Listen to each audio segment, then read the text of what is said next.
నీతిగా దేవుని ఇచ్చిన భాగ్యమును మేము ఖర్చు పెట్టుకుంటూ దేవుని కోసం బ్రతుకుతూ తల వంచుకుంటూ కాడి మోస్తూ మీ ప్రాంతంలో అవమానాలు గురైనా, ప్రేమ లేకపోయినా, ఆదరణ లేకపోయినా, ఆదాయం లేకపోయినా సవాలుగా ఈరోజు నిలబడి దేవుడు మమ్మల్ని ఏర్పాటు చేసుకుంటే మా మీద నిందలు వేస్తే దేవుడు సహించడు. మిమ్మల్ని మీ కుటుంబాలను సహించడు. ఏ ప్రార్థనా బలం ఉందని మీలో మమ్మల్ని మీరు పరిశీలిస్తున్నారు? మీకుంటే మీరు పరిశీలించండి, చూద్దాం. రండి, శుక్రవారం శనివారం రండి, ఇక్కడ జరుగుతూనే ఉన్నాయి ప్రార్థనలు, రండి చూద్దాం. ఎవరన్నా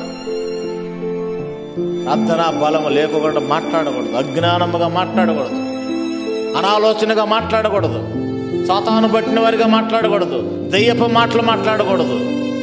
పరిశుద్ధమైన మాటలు మాట్లాడండి. పరిశుద్ధమైన తలంపుతో మీరు చూడండి, చూసి మాట్లాడండి. గుంపులు అవసరం లేదు. నీళ్ళు లాంటి ప్రార్థన చేస్తాం, దేవదూతలు వినే ప్రార్థన చేస్తాం, దేవుడే బదులు పలికే ప్రార్థన చేస్తాం. ఇది గర్వంతో చెప్పే మాటలు కాదు, దేవుడిని ఆనుకొని చెప్పే మాటలు. కాబట్టి దేవుని యందు భయభక్తులు కలిగి రండి, దేవుడి కోసం రండి, దేవునిలో బ్రతకడానికి ఇష్టపడండి. అందుకనే విరిగిన హృదయం కలిగిన వారు యెహోవా ఆసనుడు, నలిగిన మనసు కలిగిన వారిని రక్షించును.